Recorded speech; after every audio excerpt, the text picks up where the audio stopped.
오늘은 은혜의 신비에 대해서 좀 나누겠습니다. 그래서 앞으로 제가 한 1주, 2주 더 이렇게 은혜에 관련된 주제를 가지고 좀 나누려고 합니다. 제가 우리 지난 주일날 충만한 은혜에 대해서 얘기를 했는데, 오늘은 좀 더 은혜에 대해서 또 이어서 좀 나누기를 원합니다. 우리 에베소서 6장 우리 18절로 20절 말씀, 3절 말씀 우리 한 목소리로 우리 함께 읽겠습니다. 자, 모든 기도와 간구를 하되 항상 성령 안에서 기도하고 이를 위하여 깨어 구하기를 항상 힘쓰며 여러 성도들을 위하여 구하라.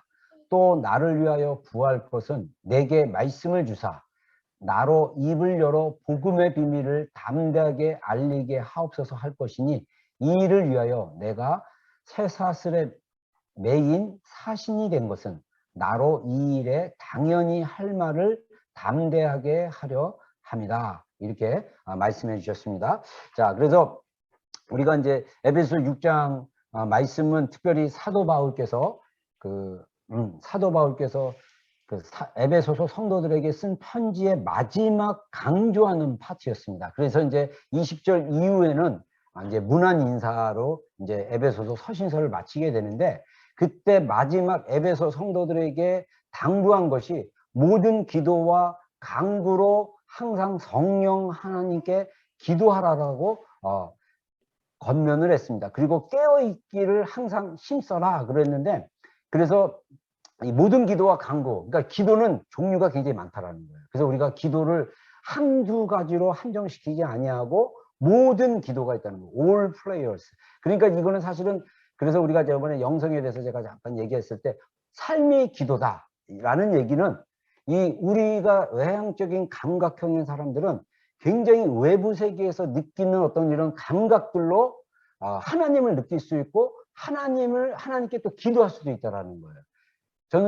저도 외향적이지만 저는 감각형이 아니라서 잘 모르겠지만, 그래서 뭐 이렇게 바람 소리에 어느 날 아침에 일어났더니 새가 지적이고 새가 울고, 우리는 한국 사람들은 운다고 했는데 사실 영어는 싱잉이죠. 그래서 이 새가 막 노래하는 모습을 보고 하나님을 찬양하고, 이런 것들이 다 뭐냐면 기도가 될 수 있다라는 거죠. 우리가 찬양 중에 또 우리 찬양은 곡조 있는 기도라고 얘기하잖아요. 그래서 이 곡조 있는 기도로 우리가 또 하나님을 이렇게 뭐랄까 보고 기도할 수 있는, 그게 바로 우리가 이제 모든 기도, 그리고 간구는 뭐냐, 우리의 필요를 하나님께 구하는 거, 이런 것들이 다 성령님 안에서, 우리 안에 있는 성령님 안에서 기도하는 거. 그래서 이제 깨어 구하기를 항상 힘쓰라 그랬는데, 우리만 성교회는 힘쓴다 그러면, 요즘 제가 저희 교회가 이제 정말 이 은혜 안에 들어가면 우리의 힘을 좀 빼는 훈련을 해야 돼요.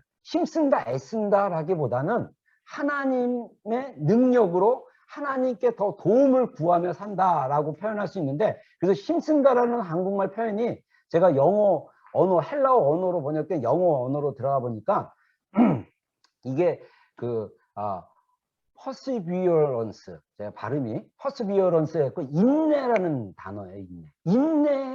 인내하라는 거예요. 근데 제가 네이버 사전에 보니까 인내를 하는데 어떻게 하냐, 굴하지 않고 인내하며 계속적으로 하라는 뜻이에요. 그러니까 우리가 정말 깨어서 정말 기도하고, 성도들을 위해서 우리가 서로를 위해서 기도하고, 나라와 민족을 위해서 기도하고, 교회를 위해서 기도하고, 이러는 모든 기도와 우리의 필요를 위해서도 기도하고, 성도들의 필요를 위해서 함께 기도하고, 이런 것들을 인내하면서 환경에 우리가 굴복하지 않고 계속 이렇게 기도하고 인내하는 거, 이거는 정말 우리가 만약에 이것이 내 힘으로 하면 애쓰는 것이 되지만, 하나님의 은혜로 하면 정말 이렇게 인내하는 거. 여러분, 신앙은요, 인내가 굉장히 필요해요. 우리가 기도할 때도 인내가 필요합니다. 우리가 사실 섬길 때도 인내가 필요하고요. 그리고 저처럼 설교를 길게 할 때도 인내가 필요하죠.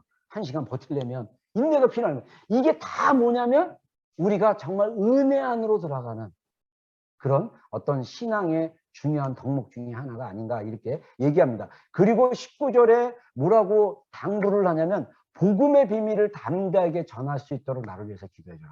그래서 사실은 사도 바울은, 이 사도 바울의 서신서를 보면 자신이 전하는 복음을 그리스도의 복음이라고 얘기하고, 그리고 그리스도는 또한 비밀이라고 얘기하고, 또 복음도 비밀이라고 얘기합니다. 제가 오늘 사실은 은혜의 복음에 대한 얘기를 좀 강조하려고 했는데, 사실은 복음은 은혜입니다. 복음은 율법이 아닙니다. 이거 굉장히 중요해요. 우리가 복음으로 구원을 받았는데 우리의 삶은 자꾸 율법 정신으로 살고 있다는 거예요. 자꾸 율법식으로 해석하고 율법식으로 행하고 있는 거예요. 했으면서 내 힘으로 얻으려고 하고 있어요. 이미 우리 구원은 은혜로 얻어진 것입니다. 얻어지는 것입니다. 하나님이 주신 선물이에요. 그래서 오늘 은혜가 지난 주일날 이어서 은혜가 우리에게 주시는 거저 주시는 선물이다. 이것을 어떻게 깨달을 수 있냐? 이 비밀. 사실 우리말 성경에는 비밀이라고 얘기했는데 사실은 신비라는 단어가 더 맞습니다. 왜냐하면 비밀이라는 것은 시크릿인데 이것은 이게 공유되지 않고 숨기고 싶은, 그리고 또 비밀이라는 것이 우리의 생각을 넘어서는 거기 때문에 부담스러워하는 건데, 사실은 미스테리는 우리의 생각과 또 넘어서는 어떤 그 영역이 함께 연결되어져서 알게 되는, 그게 바로 복음의 신비, 그게 바로 저는 은혜가 아닌가 이렇게 묵상하고 있습니다. 근데 이것은 제 혼자의 묵상이 아니라 제가 자료를 찾아서 제가 내린 그 소결론입니다. 그래서 은혜의 복음에는 뭐가 있냐? 신비가 있다라는 거예요. 그래서 아까 말한 대로 이 복음의 비밀, 또 뭐 사도 바울이 얘기하는 비밀 하는 게 사실 우리말 성경에는 비밀로 되어 있는데, 그리고 영어 성경에도 이게 비밀이라는 의미가 이게 있었는데, 사실은 이 헬라어 의미가 이게 뭐냐, 미스테리온.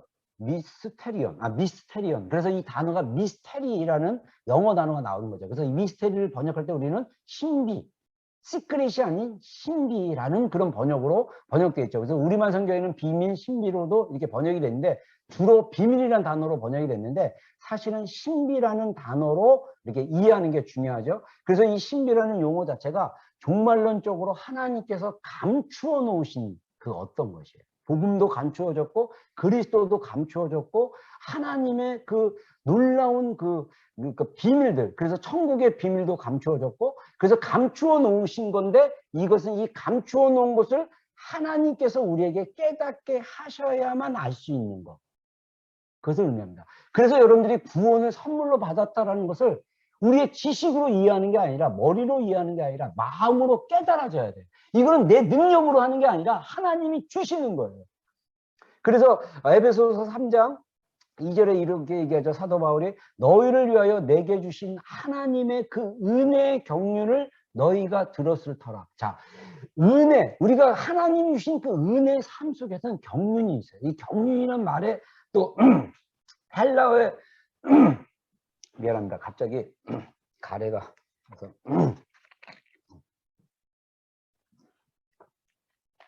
이 경륜이란 말의 그 헬라의 의미는 뭐냐면 경영이라는, 그 우리가 이제 그 경영한다, 회사를 경영하고 삶을 경영하고 이런 경영한다라는 그런 의미가 있어요.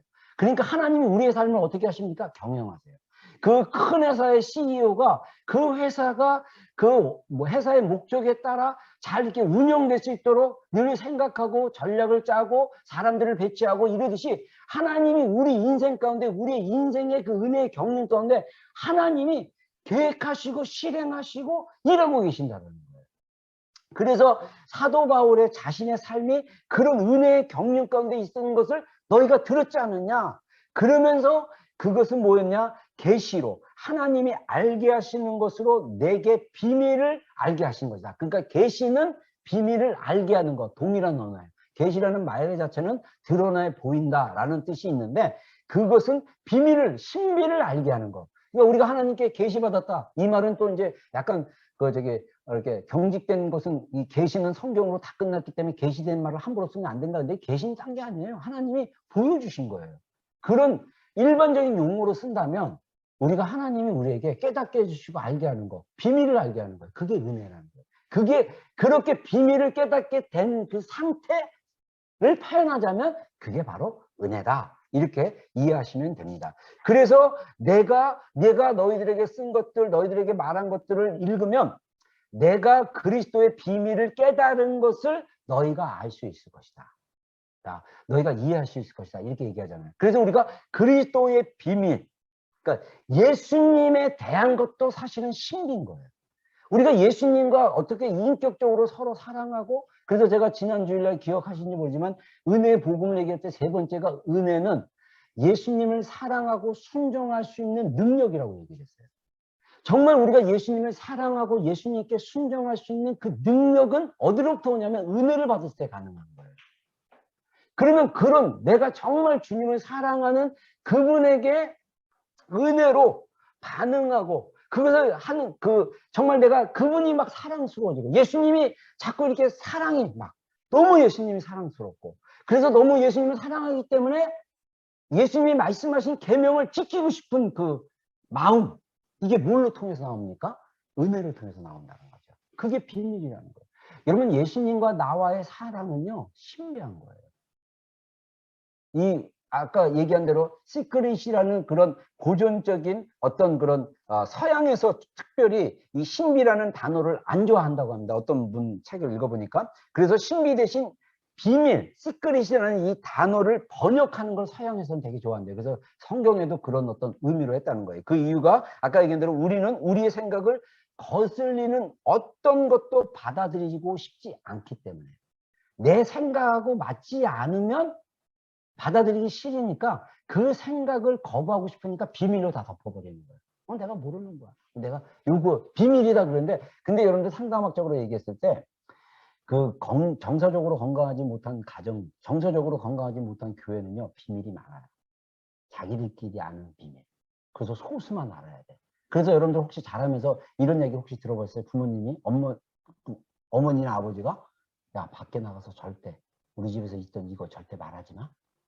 근데 외향형들은 입이 싸거든요. 나도 모르게 친해지다 보면 막 말을 해요. 근데 이게 사실은 감추고 싶은 부끄러운 어떤 의미의 비밀을 많이 얘기합니다. 근데 신비는 오픈되어진 거예요. 신비는 열려진 거예요. 근데 감추어졌어요. 근데 그 감춘 것은 내 힘으로 찾을 수 없어요. 하나님이 보여주는 거예요.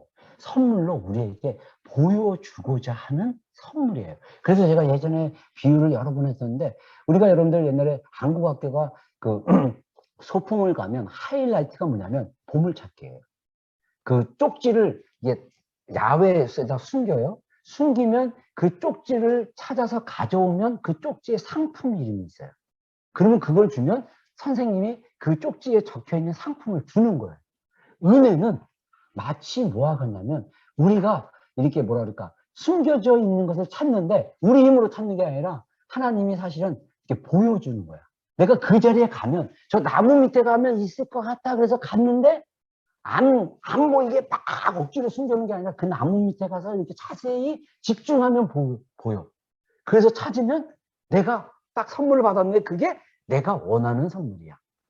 에이, 내가 원하지 않는 거네? 이게 아니라 정말 하나님이 나에게 주고 싶은 것을 감추어 놨는데 내가 마음의 감동을 따라 거기에 갔는데 그게 있는 거예요. 은혜는 그와 같은 거예요. 하나님이 우리에게 마음의 소원을 주십니다. 하나님이 마음에 감동을 주십니다. 그리고 그 선물을 준비하는 거예요. 그러니까 또 생각나는 게 하나 있네요. 우리가 윈저파크에 가서 예배를 드릴 때, 윈저파크에서 우리가 예배를 드릴 때, 예배 드리기 전에 우리가 브릿지 빌더스라고 우리 청소년 사역, 이렇게 초교파적으로 청소년 사역하고, 그래서 외부에서 YM 사역자들 해서 막 그렇게 했는데, 장소를 구하다가, 전에는 이제 한인교회 조그만 교회 이렇게 빌려서 했다가, 우연히 이제 윈저파크를 옛날부터 알고 있었는데 거기에 관련된 분이랑 이제 한국인을 알게 돼가지고, 우리가 윈저파크 좀 이렇게 우리 지금 현재 우리 비전교회가 예배드리고 있는 카오리룸을 좀 빌렸으면 좋겠다 해서 빌려서 봤는데, 제가 첫 주 아직도 기억나요. 첫 주 카오리 윈저파크 딱 도착해가지고 이제 브릿지 빌더스 예배 드리는데 부엌이 너무 좋은 거예요. 그러면서 제가, 와, 우리도 주일날 이런 데서 예배 드렸으면 좋겠다. 마음의 소원을 주신 거예요. 그리고 어떻게 하느냐? 도전하게 하신 거예요. 그래서 하나님 주신 거예요. 제 인생에 있어서 하나님이 마음을 주신 건데, 그 마음을 가지고 그렇게 이랬으면 좋겠다. 근데 더 놀라운 거는 제가 강구한 것도 거의 없었어요. 그랬으면 좋겠다. 그리고 막 이 윈저파크로 옮기는 과정 가운데 이메일 보내고 막 이런 과정 가운데 여러 이렇게 환경적으로 좀 약간 아, 두려움도 있고 염려도 됐고 안 되면 어떡하지 막 이런 생각도 있지만 지나온 여정을 보면 정말 하나님께서 인도하신 그 장소다. 그것을 제가 경험하게 됩니다. 이게 바로 우리가 느끼는 은혜의 경륜이에요. 여러분들, 여러분들의 삶을 한번 되돌아보십시오. 여러분들이 애써서 여러분의 힘으로 얻은 거 말고 정말 하나님께서 마음 주시고 주시고자 해서 받은 선물들이 은혜인 거예요. 여러분들이 열심히 노력해서 얻은 게 아니고 직장 생활이든 모든 것이 내 힘이 중심이 될 때는 선물이 아닌 것입니다. 내가 일해서 얻는 당연한 대가예요. 그러니까 우리 삶 속에 감사가 별로 없는 거예요. 잘 돼도 감사가 없어요. 왜? 내가 애쓰고 내가 노력하고 내가 인파워, 내 힘, 내 능력 이걸로 했기 때문에 얻었다고 생각을 하는 거예요. 근데 우리가 그 일을 얻기 전에 하나님께 구하고 하나님께 신뢰하고 하나님께 도와달라고 하고 하나님을 의지했으면 그것은 하나님께서 내게 주신 선물인 거예요. 은혜인 거예요. 그래서 그 은혜로 인해서 우리가 그것을 감사할 수 있는 거예요. 내 삶 속에 감사가 별로 없는 것은 다 내 힘으로 하고 하나님의 도움 없이 내 삶대로 살았기 때문에 감사가 없는 거예요.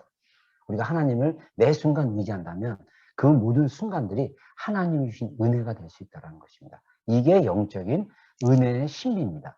그래서 성경에 나오는 이 신비는 우리의 생각, 마인드에서 이해하는 데 머물지 않고 하트, 마음으로 경험하도록 역사하시는 하나님의 계시, 하나님이 드러내 보이시는 것이며 선물이라는 거예요. 은혜이다. 그래서 신비는 은혜이다. 왜? 거저 하나님께서 주시는 선물이니까. 우리가 자격이 있어서 주시는 것이 아니라 우리를 사랑하시기 때문에 주시니까 선물이다. 은혜라는 거예요. 그래서 말씀이 우리 생각의 이해 수준에 머무르면 우리 삶 가운데 변화가 없습니다. 우리가 성경을 읽어도 설교를 들어도 내 생각대로 생각에 이해해서 자꾸 이해하려고 그러면 이게 은혜가 없고 변화가 없는 거예요. 근데 이 말씀이 들어오고 말씀을 읽었을 때 이게 내 생각에서 마음으로 내려오면 깨달아지기 시작하는 거예요.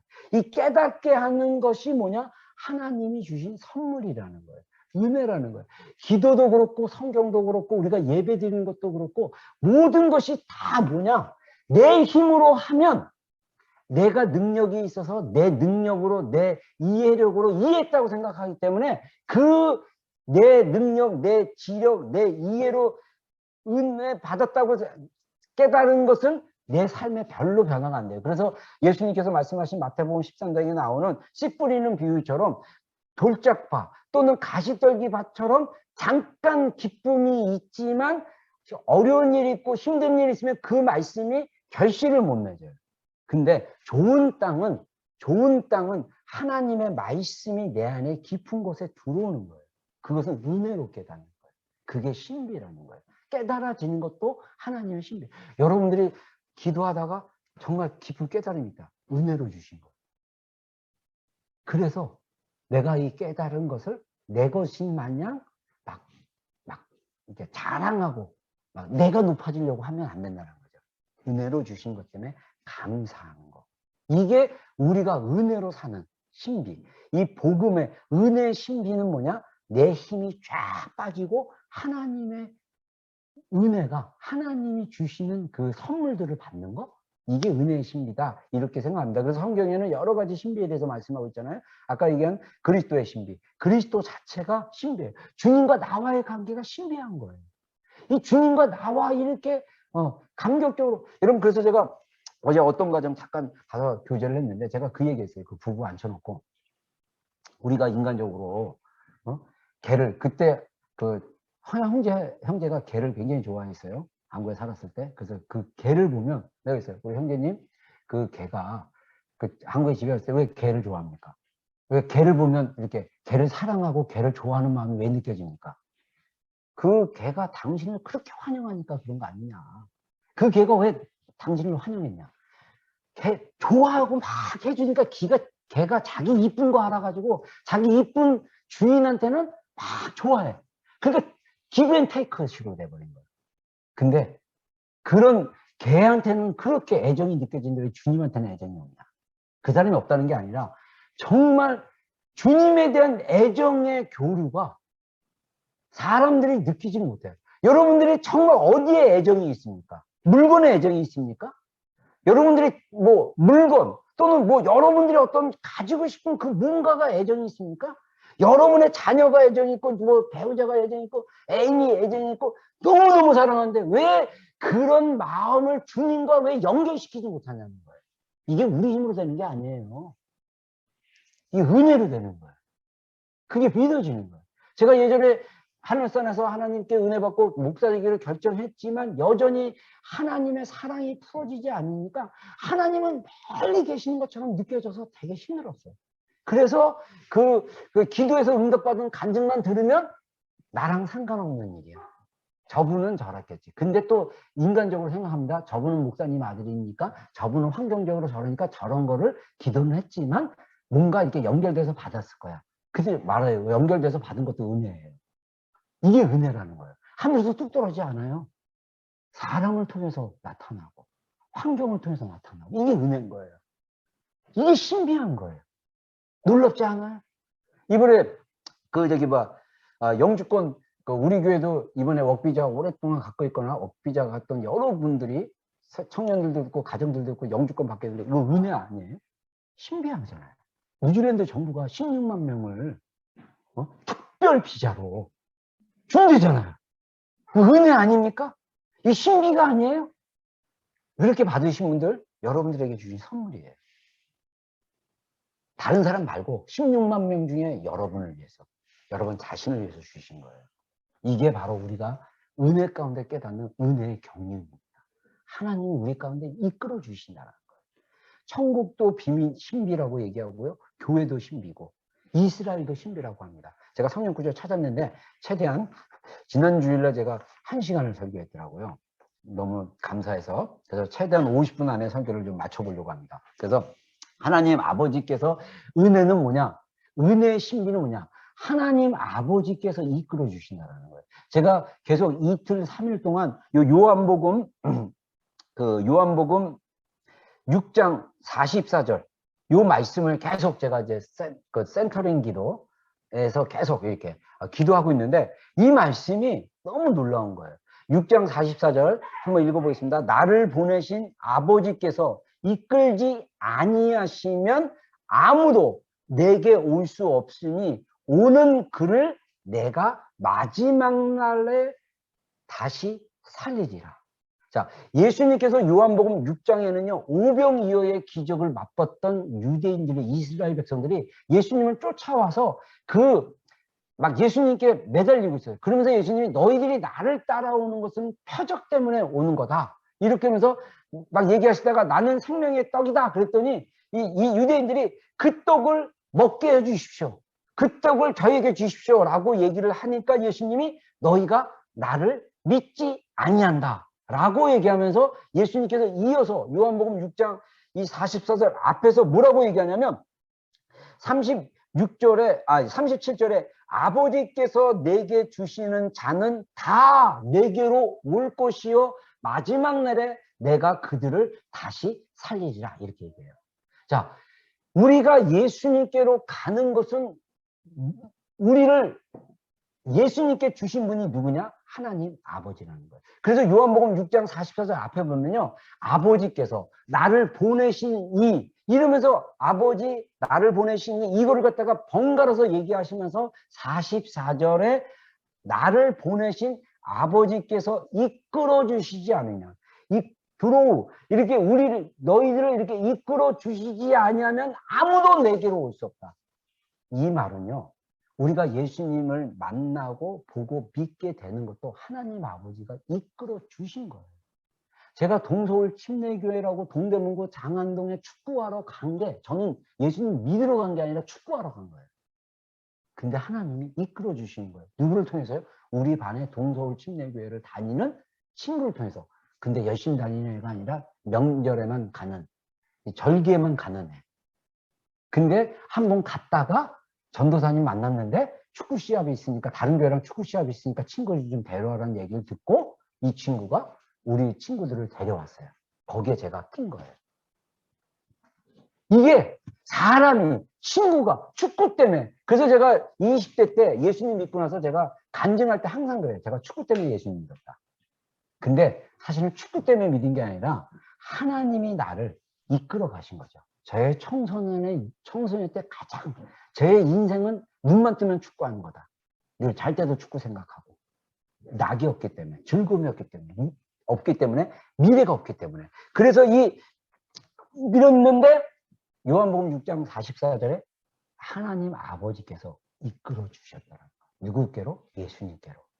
그리고 그를 내가 마지막에 다시 살리리라. 그리고 앞에서 예수님이 내게 주신 이들, 아버지께서 나에게 주신 이들을 내가 하나도 잃지 아니하고 다시 살릴 것이다. 이렇게 말씀하세요. 여러분, 우리의 인생은 여러분들이 정말 예수님을 믿고 거듭났고 여러분 안에 성령님이 있고 그렇다면 두려워하지 마십시오. 하나님이 이끌어 주실 것입니다. 하나님이 우리의 인생을 이끌어 가실 것입니다. 뭐로? 은혜로. 이 은혜는요, 하나님의 페이버예요. 우리가 잘나서 주시는 게 아니에요. 자, 그래서 우리의 구원은 하나님께서 베풀어 주신 은혜의 신비로 이루어지는 거예요. 이거는 신비예요. 은혜라는 그 신비로 이루어지는 거예요. 그래서 하나님의 은혜, 제가 지난주에 얘기했죠. 은혜라는 언어적 의미가 호의, 페이버, 그리고 자비, 선물. 그래서 하나님의 은혜로 우리에게 구원을 선물로 주신 것이다. 그래서 에베소 2장 2장 4절 5절에 긍휼이 풍성하신 하나님이 뭐가 풍성하시다고요? 긍휼. 그게 바로 무엇입니다? 은혜입니다. 은혜가 풍성하신 하나님이 우리를 사랑하신 그 큰 사랑을 인하여 허물로 죽은 우리를 하나님과 함께 살리셨고 너희도 은혜로 구원을 받은 것이라. 아멘. 여러분, 긍휼이 그러니까 은혜가 풍성하신 하나님이 우리를 사랑하신 그 큰 사랑으로 인해서 우리의 죄 때문에 이미 죽은 우리를 그리스도와 함께 살리신 거예요. 우리가 구원을 받은 것은 바로 은혜로 구원을 받은 것이다 라고 얘기를 합니다. 에베소 2장 1절에 사도 바울이 4절을 강조하기 전에 1절에 보니까 허물과 죄로 죽었던 너희를 살리셨도다. 그러면서 우리가 죄 가운데 있을 때 우리가 세상의 풍속을 쫓았고 본질상 우리가 세상 하나님을 쫓는 것이 아니라 세상 가운데 역사하는 영을 쫓는 그런 사람들이었는데 그래서 우리는 본질상 하나님으로부터 진노의 자식, 죄로 말미암아 하나님의 심판을 받을 수 없는 진노의 아들들이었지만 하나님께서 긍휼이 풍성하신 하나님이 우리를 사랑하신 그 사랑으로 인해서 우리를 구원하신다. 여러분, 우리가 구원의 문제도 제가 이제 이 설교를 준비하면서 한번 생각을 해봤어요. 왜 우리가 그 은혜 받는 것이 이렇게 어려울까? 은혜 받는 것이 이렇게 힘들까라고 했을 때 우리가 구원의 역사가 정말 하나님의 그 큰 사랑 그리고 내가 허물로 죽었던 존재 내가 정말 죄인이구나 라고 깨달았을 때 그 은혜가 더 큰데 우리 안에 제가 늘 강조했던 것처럼 율법 스피릿처럼 장자 스피릿이 있어요. 마따 스피릿. 내가 열심히 일을 했기 때문에 대가로 받아야 된다. 근데 구원도 그렇게 받은 걸로 생각해요. 내가 교회 열심히 다녔으니까. 내가 이렇게 열심히 했으니까 구원은 당연한 거야. 내가 일한 만큼 받는 것으로 생각하는 구원이라서 은혜가 이 구원의 감격이 적은 것이 아닌가 이렇게 생각이 들어요. 그래서 제가 여러분들에게 좀 실천 파트 부분에서 요거를 좀 강조하고 싶어요. 은혜 안으로 들어가는 것, 다른 말로 얘기하면 은혜를 체험하게. 그래서 은혜는 오로지 실제 삶의 상황 속에서 실제적이고 직접적인 경험으로만 진정으로 인식되고 파현된다는 거예요. 결국은 결론으로 얘기하면 은혜는 체험될 수 있을 뿐이다. 은혜는 설명으로 끝나는 것이 아니라 체험돼봐야 알아요. 내가 정말 하나님의 페이버를 얻은 사람이구나. 내가 정말 하나님이 나를 불쌍히 여기는 사람이구나. 제가 불쌍히 여긴다 그러면 제가 예전에도 여러 번 간증했지만 기도실에서 제가 20대 때 골반에서 기도할 때 어떻게 했습니까? 기도하는데 하나님이 이사야서 말씀 꺼져가는 심지를 끄지 아니하고 상한 갈대를 꺾지 아니하는. 그래서 내가 정말 상한 갈대처럼 연약하구나, 꺼져가는 심지처럼 너무 연약하구나를 생각했는데 하나님은 그 연약한 그 꺼져가는 심지 상한 갈대를 꺾지 아니하고 나를 불쌍히 여기신 하나님, 그 하나님을 제가 깨달았어요. 신비롭게. 그러니까 하나님의 사랑이 너무 놀라운 거예요. 여러분, 그래서 은혜의 신비를 체험하기 위해서는 우리가 진짜 은혜를 진짜 선물로 맞닥뜨 인카운터해야 된다는 거예요. 그래서 은혜는 성취하거나 내가 노력해서 성취하거나 획득하거나 할 수 없다는 거예요. 또 은혜를 조작할 수 없어요. 매니플레이션 할 수 없어요. 유혹으로 만들어서 은혜 받으라고 유혹해갖고 우리가 은혜를 받는 게 아니에요. 유혹을 통해서 은혜를 이끌어낼 수 없다는 거예요. 하나님이 주셔야 되는 거예요. 그래서 은혜는 그냥 그저 받는 선물이에요. 내가 이렇게 기도했으니까. 그래서 한국 분들은 약간 율법 스피릿, 한국 신앙 안에 샤머니즘이 있어요. 샤머니즘은 정성을 다하면 이렇게 손으로 빌거나, 그래서 우리 부모님 세대가 그랬어요. 여러분들 할아버지 세대가 그랬겠죠. 그 할머니 세대가 그 정한수라고 그래갖고 새벽에 한 새벽 3시인가 2시인가 정말 일찍, 그래서 그 동네 우물에 가서 처음 이렇게 기로 올리는 물로 장독대에 가지고, 이 가난하니까 좋은 것을 가져다 수 없으니까 정성을 들여야 돼요. 정성을 들여서 이 새벽에 처음 뜨는 첫 물을 그릇에 담아서 천지신명님께 이렇게 비는 거. 그래, 이게 샤머니즘입니다. 정성을 다해서 신께 기도하면 그 정성을 통해서 응답하실 거라고 믿는 거예요.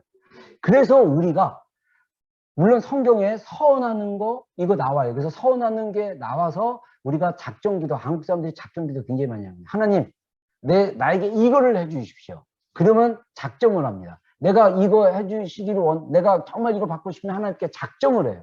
그래서 작정으로 받아요. 그러면서 받으면서 그 작정기도하고 서원해서 받은 것은 선물이 아닌 거예요. 선물이라는 마인드가 없어요. 은혜라는 마인드가 없어요. 내가 작정해서 얻어낸 거예요. 여러분, 진짜 그 작정기도, 서원기도를 할 때 깊이 들어가면요, 선물을 구하는 그것 자체가 은혜 안에 들어가면 그 기도를 통해서, 그거는 동기일 뿐이에요. 그 동기로 들어가지만 기도를 통해서 깊이 들어가면 하나님이 주실 때 주시는 거예요. 내가 달라고 100일 작정하고 일주일 금식하고 끌어내는 게 아니에요. 그건 은혜가 아니에요. 그거는 내가 끌어내는 거예요. 은혜는 그 작정기도 일주일 만에 받은 방법은 뭐냐? 그것을 내가 할 수 없다는 걸 기도 가운데 깨닫는 거예요. 아, 내가 10일 금식을 하고 시간을 맞춰놓고 내가 이렇게 노력해도 그거는 내 노력의 결과로 획득되어지고 성취되어지는 게 아니라 하나님이 은혜로 주시는 거구나. 이거를 깨닫는 거예요. 그래서 사실은 우리가 뭐를 구하기 위해서 애쓰고 기도할 때 뭐와 인카운트하게 되면요, 하나님이 그거를 내려놓으라는, 내려놓음의 그 순간에 인카운트를 하는 거예요. 그래서 내려놓고 주지 아니하셔도 하나님은 나를 사랑하시고 하나님인다라는 것을 깨닫게 될 때, 그때 주어지는 응답이 진짜 선물인 거예요. 여러분, 우리 밑에 특히 우리 비전교회 그 맞달 스피릿이 있어요. 그 쳐다들 스피릿이 있어요. 누가복음에 나오는. 그래서 내가 기도도 내가 열심히 해서 성취하는 걸로 알고 있어요. 그거 아닙니다. 1시간 방언 기도 누가 이거 땡기게 할 수 없어요. 하나님이 주시는 거예요. 1시간 작정했는데 1시간도 못하고 10분 안에 때려치고 막 이런데도 은혜가 임할 수도 있어요. 은혜는 신비입니다. 하나님이 거저 주시는 거예요. 그래서 은혜를 체험하는 3가지 방법, 3가지가 있어요. 첫 번째, 우리가 하나님과 함께 이거 먼저 성경 구절 먼저 읽겠습니다. 고린도후서 6장 1절로 2절 다 같이 읽겠습니다. 우리가 하나님과 함께 일하는 자로서 너희를 권하노니 하나님의 은혜를 헛되이 받지 말라. 이르시되 내가 은혜 베풀 때 너에게 듣고 구원의 날에 너를 도왔다 하셨으니 보라 지금은 은혜 받을 때요. 보라 지금은 구원의 날이다. 사도 바울이 이사야서 말씀을 인용하면서 지금은 은혜 받을 때다. 우리가 예수님께서 이 땅에 오셔서 우리의 구원을 이루어 주시고 나서 은혜의 시대가 열린 거예요. 은혜의 시간이 풀린 거예요. 은혜의 시즌이 온 거예요. 그래서 언제든지 우리는 은혜 받을 때인 거예요. 언제든지 은혜는 구원이라고 그랬어요. 구원은 거저 주신 것입니다. 우리가 구원을 한정적으로 얘기하면 이 땅에서 살다가 천국 가는 게 구원이다 그러는데 그거는 구원의 한 면을 얘기하는 거예요. 구원은 뭐냐면 우리의 삶 속에서 고통 중에서 좌절 중에서 아픔 속에서 이게 무육체적인 질병이든 마음의 질병이든 또 어려운 환경 속에서 재정적으로 곤란을 당하든 직장 때문에 힘든 일을 당했을 때든 그 가운데서 하나님께서 건져주신 거예요. 직장을 주시고 재정적인 그 공급함을 주시고 마음의 고통에서 벗어나게 하시고 이게 구원이에요. 그게 뭐냐? 은혜라는 거예요. 은혜. 하나님이 선물로 주시는 구원. 우리가 천국 가는 것도 하나님이 선물로 주셨어요. 그래놓고 내가 선물로 줬으니까 너희들 열심히 너희가 애쓰면서 살아. 라고 하면서 하나님이 저 멀리서 계시는 분이 아니고 우리와 함께 우리 가운데 계시고 파라크레토스 우리의 또 다른 보혜사로 오신 성령님이 우리 안에서 우리를 위로해 주시고 격려해 주시고 가르쳐 주시고 알게 하시고 그래서 우리와 함께 우리의 인생 가운데서 우리를 날마다 은혜 받는 자리로 이끌어 가시는 거예요. 그거를 배우라는 거예요. 그래서 첫 번째는 기억하셔야 될 게 뭐냐면 은혜는 순수한 선물이에요. 우리가 애쓴다고 받는 게 아니에요. 우리가 애써서 습득하고 성취하는 게 아닙니다. 조작해가지고 받는 게 아니에요. 하나님이 순수하게 우리를 사랑하시기 때문에 우리를 페이버하기 때문에 주시는 거예요. 그래서 우리가 이 선물이라는 것을 기억하라는 것입니다. 첫 번째, 은혜는 하나님이 주시는 순수한 선물이다. 그래서 우리가 은혜를 받을 때 이 은혜를 마주하는 순간 이 은혜는 직접적으로 이게 받는 거기 때문에 경험하는 거라고 했잖아요. 그 순간이 주어질 수 있다는 거예요. 그래서 우리가 이 사실은 두 가지 순간이 있어요. 뭐냐면 뜻하지 않을 때 은혜가 임할 수 있어요. 내가 생각하지 못했는데 은혜가 임할 수 있어요. 또 내가 방심하고 있을 때 막 애쓰고 살다가 힘을 뺐는데 힘 빼고 쉬고 있는데 갑자기 은혜가 임할 수 있어요. 그리고 통제하는 것을 포기할 때 이 통제 성향상 선호상 통제하려는 사람들이 있어요. 그건 타고난 거예요. 이거는 어쩔 수 없는 거예요. 근데 우리가 삶을 통제하고 하나님의 관계도 통제하려고 그래요. 근데 그거를 포기할 때 힘을 뺐을 때 은혜가 임할 수 있는 거예요. 그래서 우리가 이 은혜는 선물이기 때문에 정말 어떤 순간에 어떻게 임할지 몰라요. 근데 또 은혜는 이렇게 오픈되어서 하나님의 그 스폰타니어스하게 주시는 은혜도 있지만은 또 은혜는 어떤 때가 있냐면 명백한 그 시간에 명백한 장소에서 임할 수 있어요. 우리가 기도하는 시간에, 우리가 예배하는 시간에, 우리가 사랑으로 교제하는 시간에, 우리가 사랑으로 이렇게 섬기는 시간에 감동을 받아가지고 내가 이렇게 해야겠다. 그래가지고 다른 사람을 위해서 섬기고 아픈 사람이 있으면 찾아가가지고 힘든 사람이 있으면 가서 위로해주고 이런 순간에 은혜가 임할 수 있다는 거예요. 선물로. 여러분 제가 그러니까 또 성경 구절이 지금 생각났습니다. 선을 행할 때 하나님의 은혜가 있어요. 그래서 예수님께서 어떤 말씀을 하시냐면 성경에 뭐라고 말씀하시냐면 선을 행하되 낙심하지 말고 선을 행하라고 해요.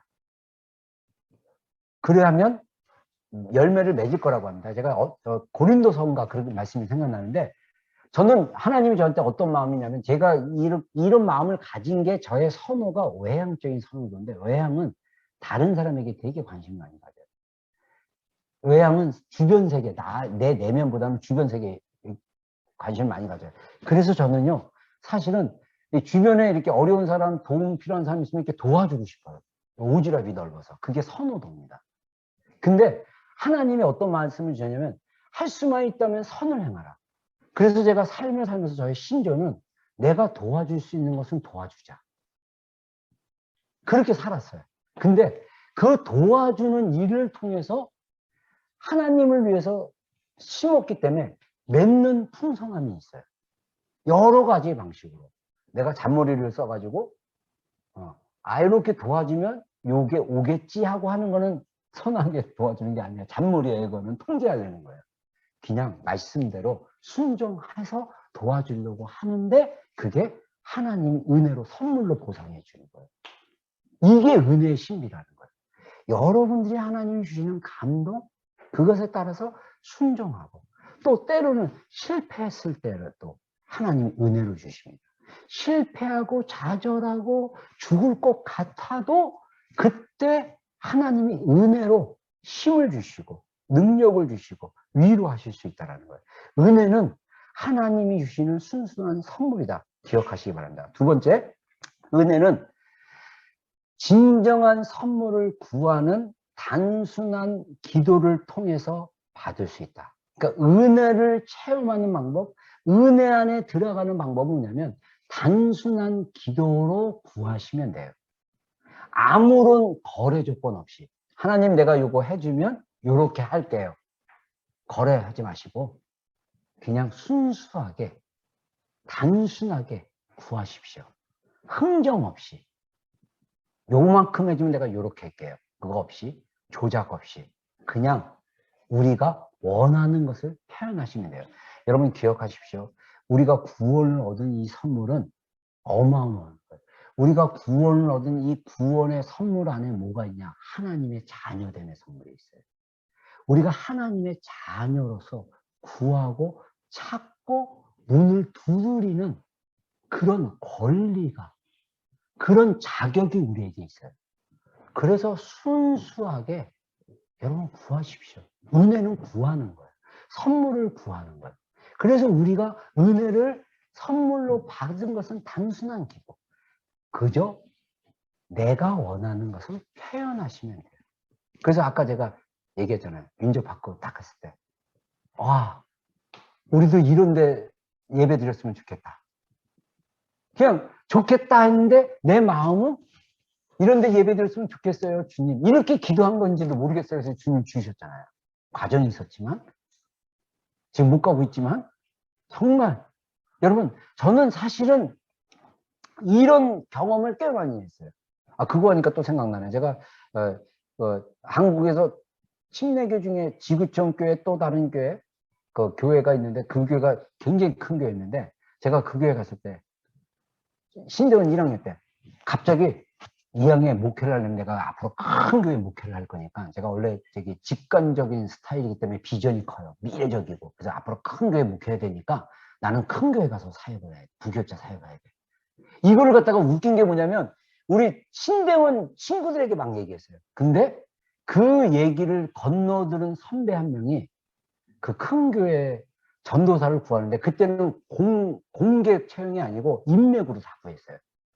근데 2학년 됐을 때 1학년 말에 그 선배가 나를 기숙사에서 부르더니 신전도사님은 왜 그 큰 교회 가려고 했어요? 그래서 내가 큰 교회 가면 제가 시스템도 배우고 큰 교회 하는 거 이거 배우면 내가 앞으로 큰 교회 목회할 거니까 그렇게 배우고 싶다니까 그분이 그러더라고요. 전사님 그 목사님이 굉장히 기도만 하시고 영성이 좋으신 분이기 때문에 그것을 목사님이 전도사님이 배우실 거예요. 그러면서 그렇게 좋은 얘기를 해줘서 그래요? 그랬는데 알고 봤더니 제가 뽑힌 거예요. 그 전도사님 추천으로. 그래서 그 교회에서 제가 훈련을 받았는데 시스템 이런 것보다 목사님의 영성. 지금은 이제 소천하셨지만 저의 영적인 그 멘토와 같은 저랑 개인적인 깊은 친분은 없지만 그분이 저한테 사역했을 때 주셨던 그 페이버. 그 페이버는 주변 사역자들 몇십 명의 사역자들이 놀랐어요. 제가 이 얘기하니까 또 자꾸 이제 다 끝났습니다. 제가 그 전도사 시절에 목사님이 주말에는 새벽 기도를 안 하세요. 우리가 새벽 기도가 4부까지 있어가지고 1부, 2부, 3부, 4부 있어갖고 새벽 기도를 하는데 주말에는 풀타임 사역자들도 워낙 사역이 많으니까 풀타임 주시고 파트타임만 주일날, 딱 주일날만 새벽 기도를 인도할 기회를 줘요. 설교할 수 있는. 그래서 제 순서가 됐어요. 근데 제가 새벽에 잠이 많아가지고 우리 그 교육 전도사들, 파트타임 전도사들만 자는 그 합숙소, 이게 방이 있어요. 한 10명 같이 자는데, 잤는데 제가 잠이 드는 바람에 알람을, 그때 여러분들 이거 핸드폰 알람이 없었어요. 그때는. 그 저기 자명종 알람이었는데 제가 껐는 바람에 저기 새벽기도 인도를 못했어요. 그렇고 문 앞에 있던 그 후배가 가서 새벽기도를 인도했어요. 그러나서 토요일 날이었구나. 토요일 날 금요 처리하고 토요일 날 자서 했는데, 토요일 날 그걸 했는데 제가 새벽기도를 빵꾸를 낸 거예요. 4번이나 1부, 2부, 3부, 4부. 그래서 그 문에서 잤던 후배는 얼떨결에 잠에 깨가지고 옷 입고 가서 새벽기도를 인도한 거예요. 그리고 그날 오전에 전체 교육자 미팅이 있었어요. 그때 한 20명 정도 있었는데 우리가 서열별로 쫙 앉았거든요. 우리는 교육전선 저 끝이에요. D의자 쪽. 근데 갑자기 담임 목사님이 그런 거예요. 오늘 새벽기도 담당 누구야?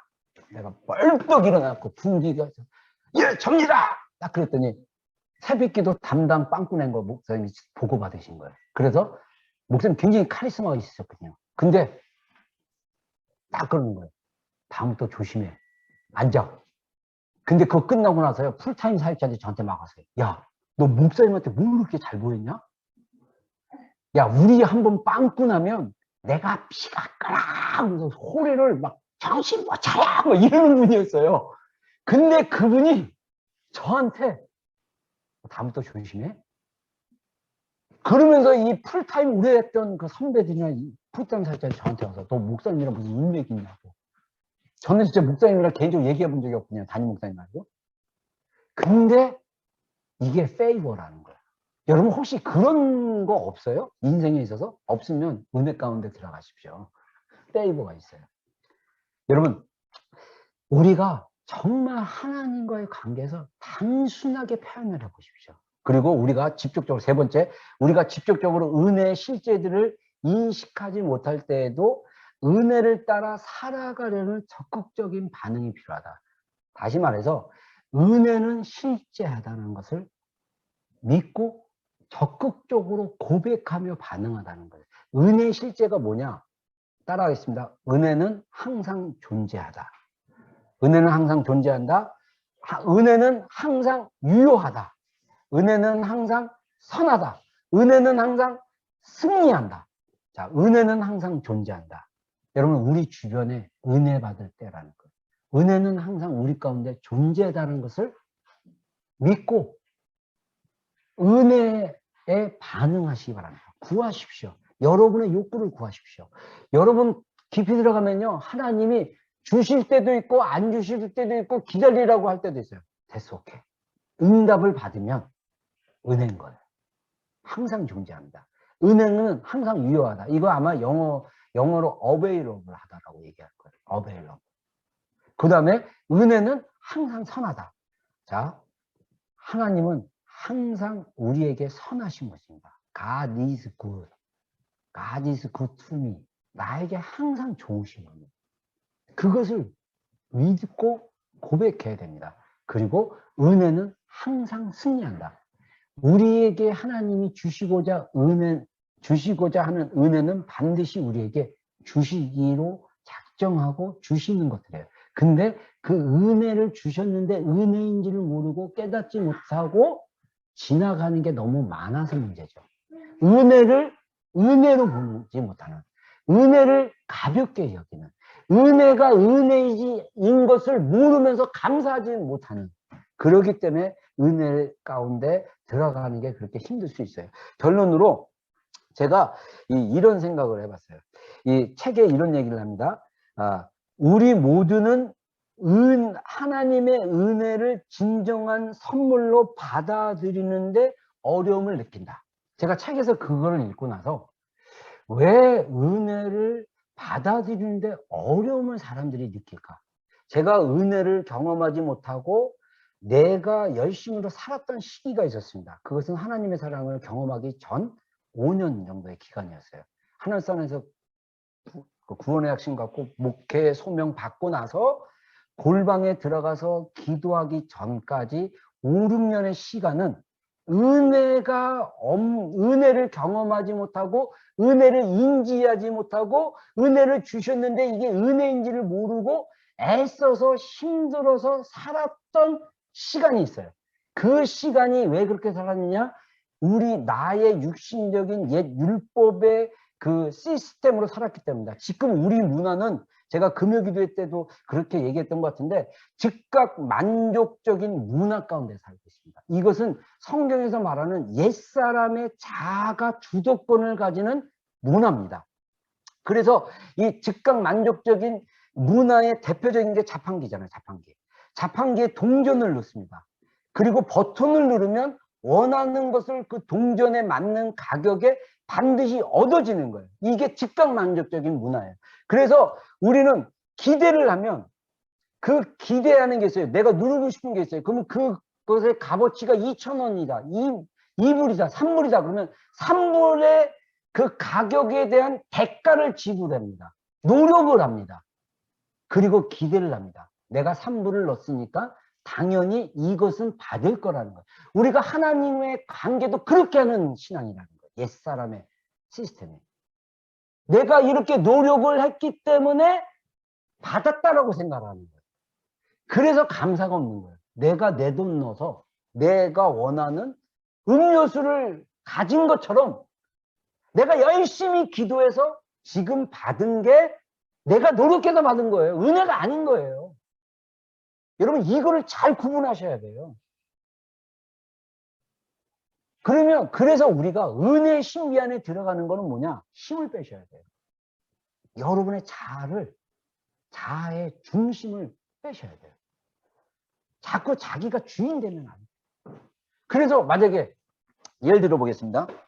이거 이제 마지막입니다. 마지막 예예요. 지금 생각나는 예예요. 이 예가 뭐냐면 만약에 여러분들 회사 다니잖아요. 회사에 중요한 일이 있어요. 뭐 예를 들면 뭐 발표하는 게 있어요.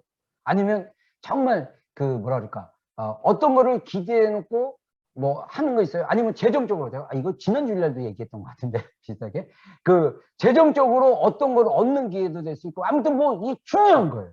근데 그것을 내가 퍼포먼스를 해야 되거나 막 이래야 돼. 내가 뭔가를 해야 얻을 수 있는 거예요. 근데 내가 내 힘으로 하려면 우리의 선호도에 따라서 막 내 마음에 소용돌이가 칩니다. 두려움도 오고 염려도 오고 걱정도 오고 막 이런 것들이 올 수 있어요. 근데 하나님을 의지하고 하나님을 의지한다는 것은 뭐냐면 그 염려와 두려움과 걱정을 주님께 맡겨드리는 거예요. 마태복음 11장 그 뒷부분인가 예수님께서 말씀하신 것처럼 수고하고 무거운 짐진 자들아 다 내게로 오라. 내가 너로 하여금 쉬게 하리라. 내게 와서 배우라 그러잖아요.